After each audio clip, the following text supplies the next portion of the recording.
C'est à l'occasion de journée test de la série V2V que l'on a rendez-vous avec la Porsche. Pas n'importe quelle Porsche. La nôtre, si, a remporté les 24 heures du Mans dans sa catégorie GTE AM avec à son volant Raymond Narac, Jean-Carl Vernet et Christophe Bourré. Un sacré pédigré donc. À l'aube d'une nouvelle saison, elle est là rien que pour nous, avec son fameux numéro 76, clin d'œil à la ville de Rouen et ses couleurs bleu-blanc-rouge. Depuis l'arrivée de la 991 RSR, cette version 997 est, excusez l'expression, devenue l'ancien modèle, mais il continue de faire les beaux jours des équipes privées en GTE. Pour résister à la concurrence, Aston Martin, Ferrari ou Corvette, Porsche l'avait fait évoluer au niveau des voies élargies, de la taille des roues et des pneus comme de l'aérodynamique, ailerons et traitement de la partie arrière. On vous laisse admirer la gueule de la bête, comme apprécier dans l'habitacle la clarté des informations, détail qui a son importance en endurance. À la question « Allons-nous nous élancer sans repère ?» La réponse est non. Direction le motorhome avec Arnaud Soudet, ingénieur de la numéro 67, l'autre Porsche de l'équipe, elle aussi engagée cette saison avec Jean-Marc Merlin, Eric Maris et surprise, Eric est là. Donc la courbe démarre sur la ligne de départ. Le premier gauche, il se passe, on freine, on arrive en cinquième, on freine un petit peu et il passe en cinquième. C'est pas facile quand tu connais pas, tu vas arriver, tu vois pas le virage, donc tu freines toujours trop tôt. Et si tu décides de freiner en brouillant le virage, c'est trop tard. Donc il faut trouver le bon moment pour freiner. Et c'est quoi, c'est 3 ? C'est quand tu connais. Merci. C'est une grande aide. Merci de ton aide. Bon, il faut y aller comme l'on dit, honneur à Vincent, après tout, il a attendu pas loin de 2 ans. Franck Rava, le team manager, Maxime Avis ou Joanne Papon, le chef de voiture, font tout pour nous mettre à l'aise. Répétons-le, la Porsche n'attend que notre bon vouloir. Une sacrée pression, doublée d'une petite fierté. Après le cours sur le circuit, la petite explication de texte pour appréhender le pilotage et démarrer. Lane switch, l'alimentation principale. Général, d'accord. Voilà. Ensuite, ignition, ça c'est pour allumer les pompes à essence. Ok. Et après, Start. D'accord. C'est parti pour un tour d'installation, petit contrôle et à nous Manicourt, à condition qu'il n'y ait pas de drapeau rouge, ce qui va parfois arriver, mais c'est promis, ce n'était pas de notre faute.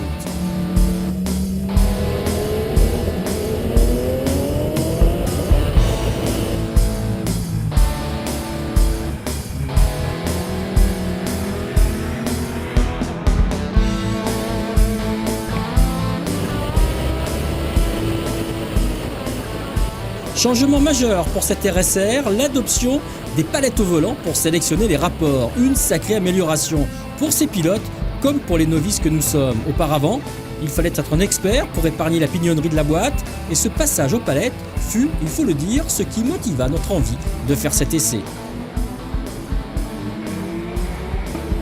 On en apprécie aussitôt le confort, surtout au rétrogradage. Il suffit de se concentrer sur le freinage, penser déjà à la sortie. Avec l'antipatinage, réglé en position intermédiaire et par cette belle journée, on ne risque rien.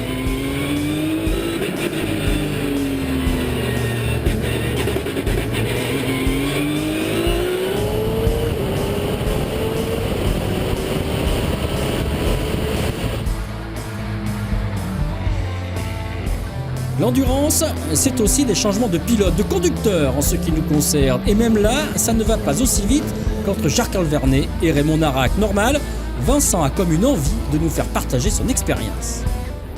Bon, t'es... Hein ? Ah ouais. Elle est pas belle la vie ? Ah si. C'est diabolique, enfin c'est super un engin pareil. Super, et quand tu penses qu'on est à même pas un dixième des capacités. C'est ça. Tu te dis, ah ouais d'accord. C'est un métier mesdames et messieurs, c'est un métier. C'est un pied total quoi. Total. 450 chevaux sous le pied. Alors, Et merci du cadeau les gars. De rien. Vraiment merci du cadeau. Parce que... Ça y est, c'est fait. Le rythme cardiaque s'accélère quand on s'installe dans cette auto. Profiter à son tour des 450 chevaux, se régaler donc des palettes, tenter d'appréhender, ne serait-ce qu'un petit peu, le comportement de la bête dont on parvient à peine à faire chauffer les pneus.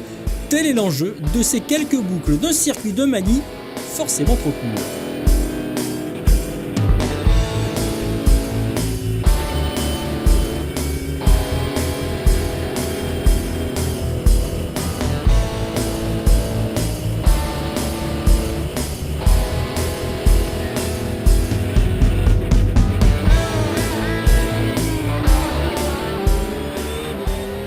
Il a raison, Vincent, on reste aux aguets, les habitués de la série V2V et leurs barquettes fondent sur nous.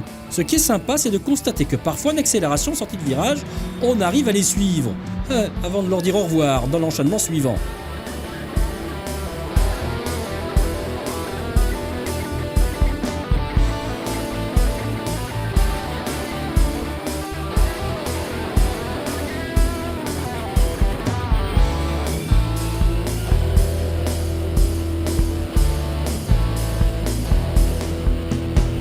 Johan a sorti son panneau, quelle idée! Il est temps de regagner les stands, impression à chaud. Trouve-moi les 3-4 adjectifs qui symboliseraient cette journée, la prise de volant de cette voiture-là et le résumé des sensations que tu as vécues. Alors déjà, incroyable, parce que avant, tu n'y crois pas, quoi. Donc ça, c'est le premier mot, c'est incroyable. Impressionnant, c'est le deuxième. Stressant, c'est le troisième. Et jouissif, c'est le quatrième. Voilà.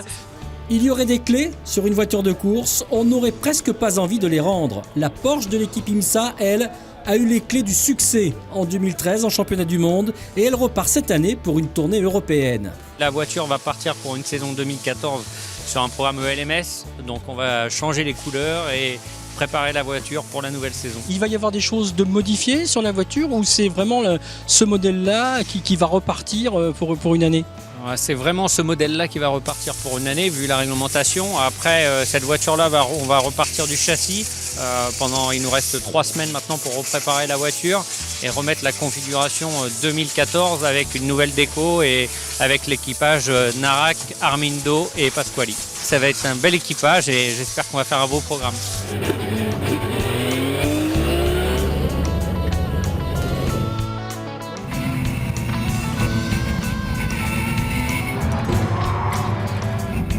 On ne remerciera jamais assez l'équipe IMSA Performance Matmut de nous avoir fait confiance. Et comme on y prend goût, on se revoit en fin de saison.